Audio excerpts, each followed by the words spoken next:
Sampai oleh karena majelis nur Nabi Sallallahu Alaihi Wasallam jalannya adalah diam.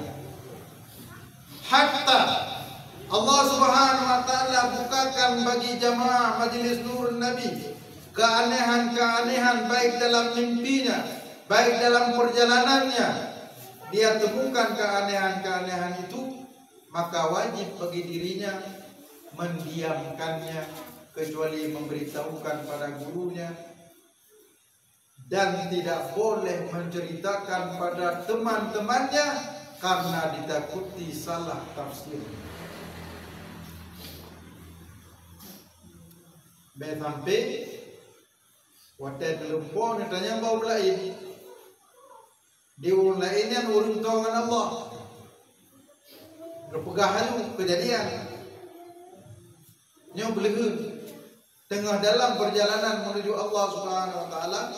Kadang Allah membina kelebihan-kelebihan kusyufat.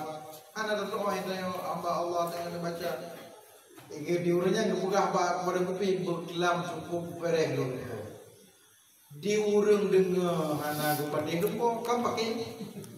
Le pakai kan hanya pakai nan tro gendong pakai. Ngangkat ke. Oleh karenanya maka ketika ada hal-hal yang aneh, simpanlah dalam hatinya. Jangan pernah diceritakan kepada hamba Allah yang lain. Kalau memang ingin ditahu, kalau memang ingin memahami rahasianya, maka ceritakanlah pada gurunya. Dan kalau guru pun tidak menjelaskan secara gamblang, jangan pernah ingin memahami pemahaman secara tafsir rinci. Karena tidak selamanya bisa dirincikan. Itu demi kebaikan murid dalam perjalanan menuju Allah Subhanahu Wa Taala. Kalau dalam majelis nur Nabi Sallallahu Alaihi Wasallam ada orang yang membenci, ada orang yang menghardi, ada orang yang menghina, maka jangan pernah dibalas hinaan dengan hinaan, karena itu semakin terhina. Maka cukup dengan senyum saja. Serahkan semuanya kepada Allah Subhanahu Wa Taala. Jangan pernah dihina. Baik itu yang dihina kami ataupun yang dihina jamaah yang lainnya, serahkan semuanya kepada Allah. Jangan menambah hina di atas hina, karena itu bukanlah jalan untuk menuju Allah Subhanahu Wa Taala. Karena Rasulullah Sallallahu Alaihi Wasallam dalam menyebarkan dakwahnya bukan hanya dihina, tapi dicaci, tapi diludahi, tapi Rasulullah Sallallahu Alaihi Wasallam tetap senyum. Dan bagaimana praktek Rasulullah Sallallahu Alaihi Wasallam dapat kita terapkan dalam majelis Nurin Nabi Sallallahu Alaihi Wasallam. Kalau tidak bisa sepenuhnya, minimal kita mendapati barakah Rasulullah Sallallahu Alaihi Wasallam, karena kita hidup di akhir zaman, maka sesuai dengan kondisi kita di akhir zaman. Aqulu qauli hadza wastaghfirullah li wa lakum. Ada pertanyaan silakan. Terhadap apa yang telah kami jelaskan, kami buka sesi pertanyaan insyaallah. Ada yang ingin ditanyakan? Alindukum bisual, tafadhal bisual. Ada pertanyaan? Kalau tidak ada pertanyaan, semoga apa yang telah kami jelaskan insyaallah bermanfaat di dunia dan akhirat, amin. Dan dapat kita amalkan insyaallah. Dan Allah berikan kemudahan bagi kita untuk dapat mengamalkan syariat Islam ini zahiran wa batinan. Amin ya Allah ya rabbal alamin. Aqulu qawli hadza wa astaghfirullah li wa lakum. Wassalamualaikum warahmatullahi wabarakatuh. Pun demikian, jangan pernah suudzon ketika ketika kita melihat orang yang berkasih. Bisa dipahami? Bisa. Walaupun jangan terpengaruh dengan casing, tapi jangan pernah bersuuzon bagi orang yang memiliki casing. Kalau ia mengcasingkan dirinya tidak sesuai dengan isinya, serahkan semuanya kepada Allah Subhanahu Wa Taala. Karena dia menutupi tong sampah dengan kain sutra itu bukan urusan kita, tapi itu urusan Allah Subhanahu wa taala. Jangan sampai kita pun adalah penyebar fitnah. Itu adalah hukumnya sama dengan tong sampah yang telah ditutupi oleh kain sutra. Padahal kita ingin agar tidak terjerumus kepada tong sampah, tapi ujungnya sama juga. Oleh karenanya maka kita jangan terpengaruh dengan casing, tapi kalau berjumpa dengan mereka jangan pernah suuzon. Kalau mereka tidak sesuai casing dengan isinya, serahkan semuanya kepada Allah Subhanahu wa taala. Yang kedua, berapa banyak waliullah di dunia ini yang tidak pernah bercasing? Tidak ada casing dan tidak ada penampilan kewaliannya, tapi ia itu adalah waliullah. Oleh karenanya maka jamaah Majelis Nurin Nabi sallallahu alaihi wasallam, kalau jumpa orang yang bercasing, kalau memang bisa dihormati, hormatilah ia. Kalau memang dalam perasaannya tidak bisa dihormati, maka biarkan ia dengan Allah Subhanahu wa taala. Jangan pernah masukkan hati kita untuk menilainya. Kalau dia itu salah, biarkanlah mereka mempertanggungjawabkan di hadapan Allah Subhanahu wa taala, supaya kita tidak mengambil apa yang telah mereka kerjakan, sehingga kita juga diconteng merah oleh malaikat gara-gara kita menilai mereka. Husnuzan kepada hamba Allah itu adalah yang terbaik dalam perjalanan menuju Allah Subhanahu wa taala. Oleh karenanya maka hadis ini jangan digunakan untuk teman-teman. Innallaha la yanzuru ila suwarikum wala ila amwalikum walakin yanzuru ila qulubikum. Jangan dengan hadis ini menjustifikasi teman-teman yang lain. Allah Ta'ala tidak melihat casingmu, Allah Ta'ala tidak melihat hartamu, tapi Allah lihat pada hatimu. Ternyata hati orang yang mengatakan juga lebih rusak daripada yang dikatakan. Inna lillahi wa inna ilaihi raji'un. Oleh karenanya bagi Majelis Nurin Nabi, jamaah Majelis Nurin Nabi sallallahu alaihi wasallam, dalam jalan mendekati kepada Allah Subhanahu wa taala, lebih banyak diam, lebih banyak diam, lebih banyak diam, lebih banyak diam, lebih banyak diam.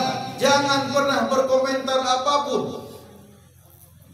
Jangan pernah mengomentar apapun terhadap perjalanan hamba Allah yang lain.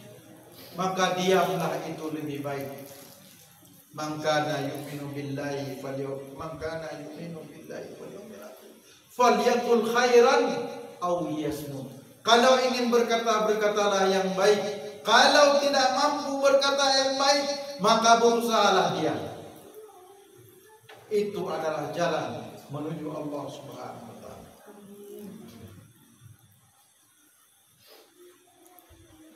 Nyomnya hana pegang hana beri segai kamu Majelis Nurun Nabi sang-sang la madubah belah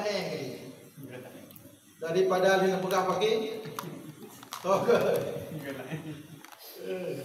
sang-sang punya Majelis Nurun Nabi hana urang gap-gap, hana urang heb-heb binang kamu la bah belah daripada hana pegang hana pakai urang yang beda. Nah kedua kelima pakai Allah.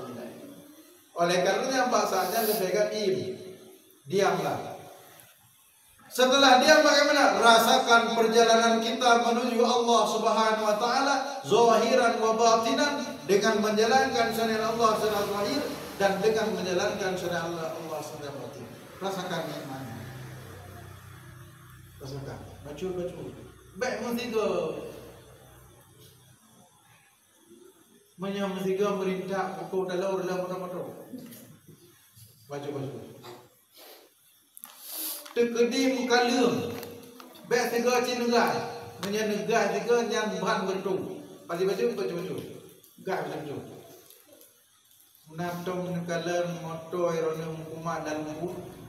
Nyampu mesti gay igah itu goyang deh.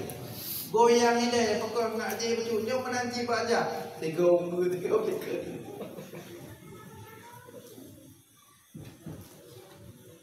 Sampai oleh karena majelis nur Nabi Sallallahu Alaihi Wasallam jalannya adalah diam. Hatta Allah Subhanahu Wa Taala bukakan bagi jamaah majelis nur Nabi keanehan-keanehan baik dalam mimpinya, baik dalam perjalanannya. Dia temukan keanehan-keanehan itu, maka wajib bagi dirinya mendiamkannya Allah Subhanahu Wa Taala. Dan kita jangan pernah berputus asa terhadap maghfirah Allah Subhanahu Wa Taala, dan jangan pernah berputus asa terhadap taufik dan hidayah Allah Subhanahu Wa Taala. Selama kita berpegang kepadanya, insya Allah kita akan dekat dengan Allah Subhanahu Wa Taala.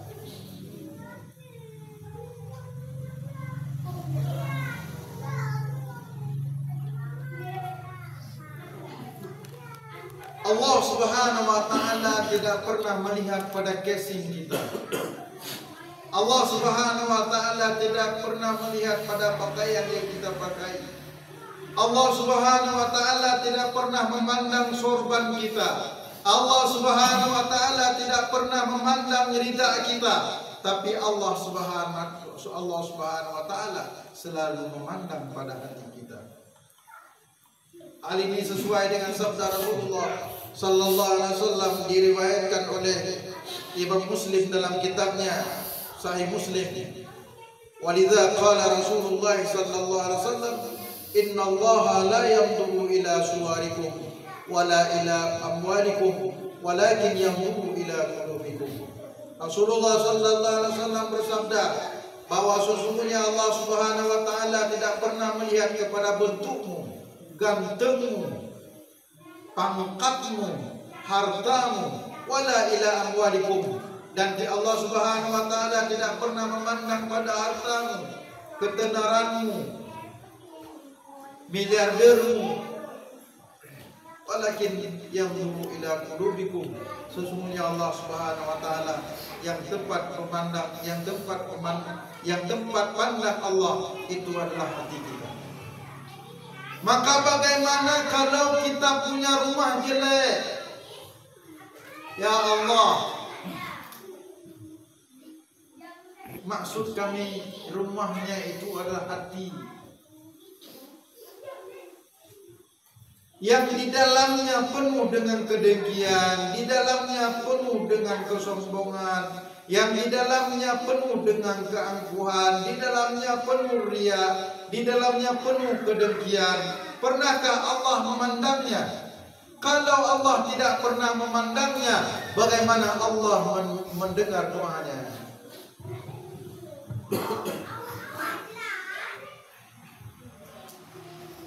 Oleh karenanya,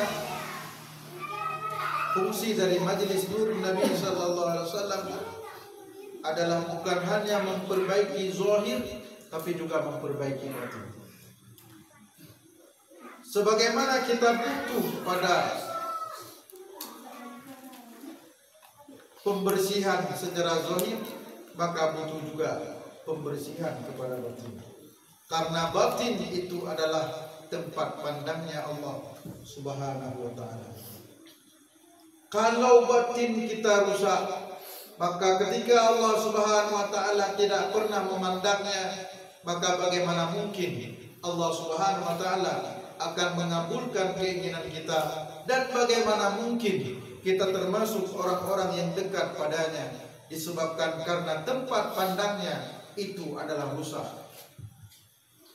Bagaimana mungkin kita akan menerima sinyal HP kalau tempat apa namanya, Telkom itu apa namanya, towernya rusak, atau tower, katakan tower itu guru, katakan ini misalkan, katakan tower itu mursyid.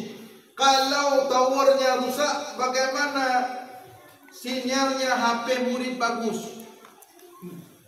Ini rusak semuanya. Katakan seperti itu. Kalau kita tafsirkan seperti itu. Makna tempat pandang Allah ini makna majaz. Setiap kalimat kami yang zahirnya bertentangan dengan ayat Al-Quran dan Sunnah itu ditakwilkan menjadi majaz. Tempat pandang Allah artinya adalah tempat menerima taufik dan hidayah Allah. Supaya tidak salah. Jadi hati ini adalah tempat menerima taufik dan hidayah Allah. Ketika kita menerima taufik dan hidayah Allah, berarti kita dipandang oleh Allah Subhanahu wa taala, karena Allah Subhanahu wa taala memberikan taufik dan hidayahnya pada kita. Jadi makna tempat pandang Allah itu adalah taufik dan hidayah Allah Subhanahu wa taala.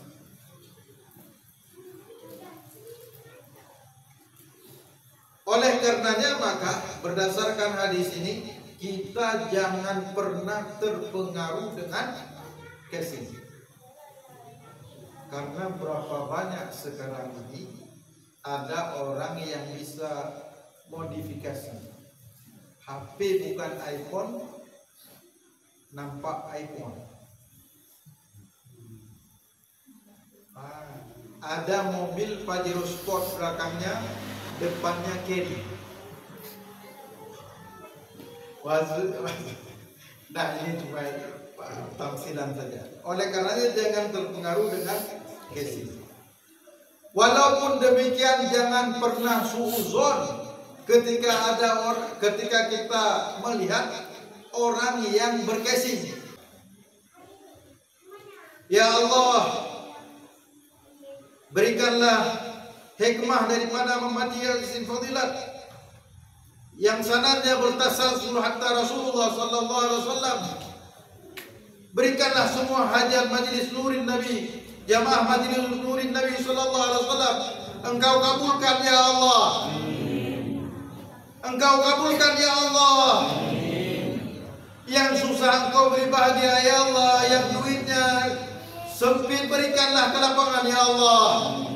Antal qawi ya Allah, antal wasi' ya Allah, ya muhawwil al-hawli wal ahwal, hawwil halana ila ahsani hal, ya muhawwil al-hawli wal ahwal, hawwil halana ila ahsani hal, ya muhawwil al-hawli wal ahwal, hawwil halana ila ahsani hal. Oleh karenanya bacalah Yasin Fadilah. Ketika kita membaca ya Allah Yasin Fadilah, maka niatkan segala hajat insya Allah Allah sampaikan. Kalau memang kita sangat dekat kepada Allah Subhanahu wa taala, maka hajat kita Allah akan berikan tanpa sampai seminggu.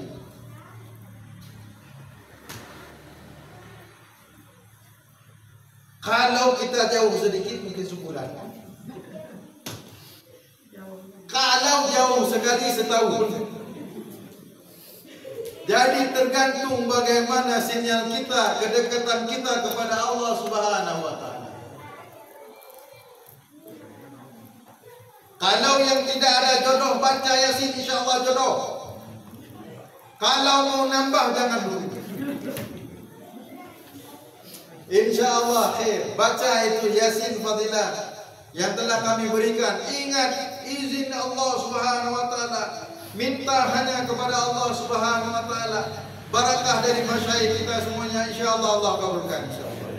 Oleh karenanya jangan sibuk dengan doa cari uang, tak ada itu.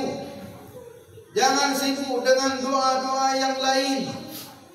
Yang benar adalah dekatkan diri kita kepada Allah Subhanahu wa taala. Niscaya Allah Subhanahu wa taala akan menanggung segala kebutuhan kita.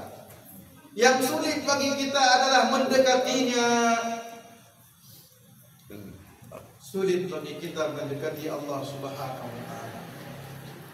Kenapa kita sulit mendekati diri kita pada Allah? Karena kita terhijab dengannya dengan dua hijaban. Kadang-kadang kita terhijab dengan Allah Subhanahu wa taala dengan kemaksiatan kita kepada Allah Subhanahu wa taala.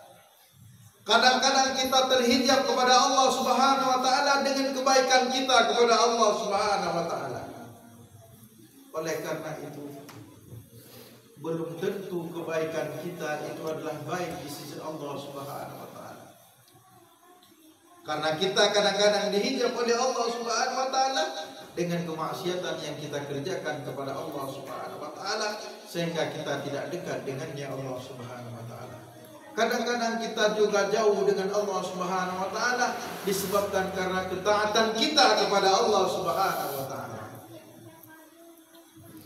Lantas di manakah kita berada? Kalau memang taat, ya Allah, jauh dengan dirimu. Kalau aku ini taat denganmu, ya, kalau dengan maksiat aku jauh denganmu, ya Allah. Begitu juga ketika aku berada dalam ketaatan juga jauh dengan dirimu, ya Allah. Lantas bagaimanakah aku mendekati dirimu, ya Allah? Kita hanya mampu mendekati diri kita dengan Allah hanya dengan taufik dan hidayah Allah Subhanahu wa taala.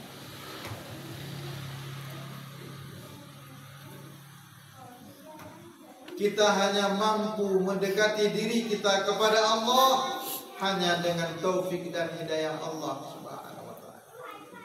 Oleh karenanya, mungkin saja diri kita menghiasi diri ini dengan sifat terpuji. Mungkin saja diri kita ini berusaha untuk tidak lagi bersifat dengan sifat tercela. Namun pertanyaan, sudahkah kita dekat dengannya?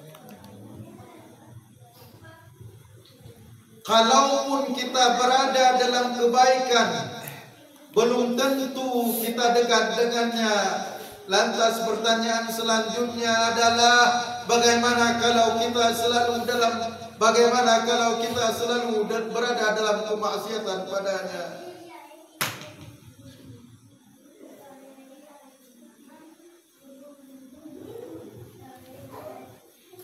Kalau dalam ketaatan saja kita kepada Allah Subhanahu wa taala belum tentu dekat dengannya.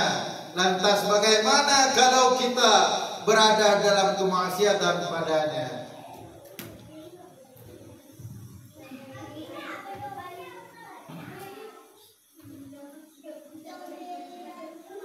Oleh karenanya kita hanya wajib terus berusaha untuk memperbaiki diri zahiran wa batinan. Yang memberikan segalanya adalah. Kalau memang tidak, berarti kita selalu terpengaruh dengan casing. Tapi bagaimana casing yang luar, begitu juga yang dalamnya. Ketika luar dalamnya bersih, maka itulah disebut dengan tajalli. Ada namanya takhalli, ada namanya tahalli, ada namanya tajalli. Ketika seseorang bersih zahirnya, bersih batinnya, maka disitulah namanya tajalli. Makna tajalli terpancar kebaikan pada dirinya. Makna tajalli terpancar keindahan pada dirinya. Makna tajalli terpancar itba'u sunnah pada dirinya. Itu makna tajalli. Bukan makna tajalli bisa terbang. Bukan makna tajalli bisa memanggil awan. Bukan makna tajalli bisa berjalan di atas air. Bukan makna tajalli bisa menarik uang. Karena walaupun tidak bertajalli, berapa banyak orang yang bisa melakukan itu tanpa tajalli. Orang tidak bertakhalli, artinya seseorang itu tidak membersihkan dirinya untuk selalu, tidak membersihkan karakternya daripada segala sifat tercela, dan tahalli menghiasi diri dengan sifat terpuji, mereka pun bisa menarik uang. Akhirnya maknanya, walaupun dia tidak menjalankan syariat Islam secara sempurna, zahiran wa batinan, mereka pun bisa memanggil hujan. Maknanya mereka walaupun mereka tidak melakukan perintah Allah, ingkar perintah Allah, mereka pun bisa berjalan di atas air. Dengan demikian maknanya, kalau hanya makna tajalli itu adalah karamah agar keluar pada dirinya potensi-potensi yang khariqul lil adah, yang hanya potensi itu, yang hanya kejadian itu terjadi pada dirinya, itu diartikan makna tajalli, maka bagaimana dengan orang yang tidak bertajalli pun bisa melakukannya. Dengan demikian makna daripada tajalli pada hakikatnya itu adalah melaksanakan perintah Allah secara zahir dan batin, meninggalkan larangan Allah secara zahir dan batin. Itu makna tajalli yang sesuai dengan pengajaran Rasulullah sallallahu alaihi wasallam, sehingga zahiran wa batinan selalu berada dalam bingkai syariat. Kalaupun seseorang sudah selalu berada dalam bingkai syariat, nanti baru muncul karamahnya berjalan di atas air. Ketika dilempar ke dalam api, maka dia tidak memiliki kemudaran apapun disebabkan karena karamah, maka itu adalah bonus yang Allah berikan. Lantas bagi kita yang hadir dalam majelis nurun Nabi sallallahu alaihi wasallam ini, kita berusaha untuk memperbaiki diri zahiran wa batinan. Apakah kita ingin berjalan di atas air? Apakah kita ingin memiliki doa biar uang tarik duit? Ya Allah, bagaimana kalau kita majelis ini adalah majelis untuk mendekatkan diri kepada Allah Subhanahu wa taala. Majelis ini adalah majelis untuk melaksanakan perintah Allah zahiran wa batinan. Bagaimana kalau kita sudah dekat dengan Zat yang Maha Pencipta, maka apapun yang kita inginkan, sebelum kita inginkan, Allah Subhanahu wa taala telah tahu apa yang kita inginkan. Karena ialah yang telah menciptakan apa yang kita inginkan. Lebih indah yang mana? Lebih indah mencari doa agar uang bisa kemari dengan kita berjalan untuk mendekati kepada Zat yang telah menghasilkan orang untuk bisa membuat uang.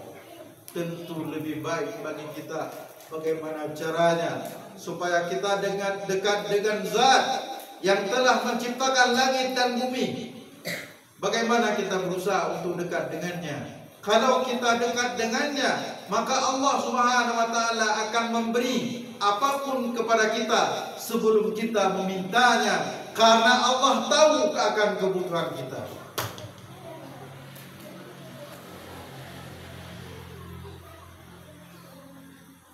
Oleh karenanya, hadirin sidang jamaah Majelis Nurin Nabi sallallahu alaihi wasallam,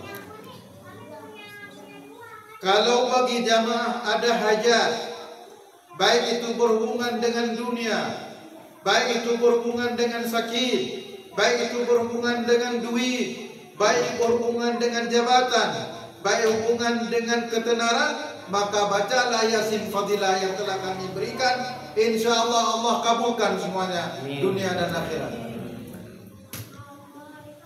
Yakinkan insya Allah Allah kabulkan.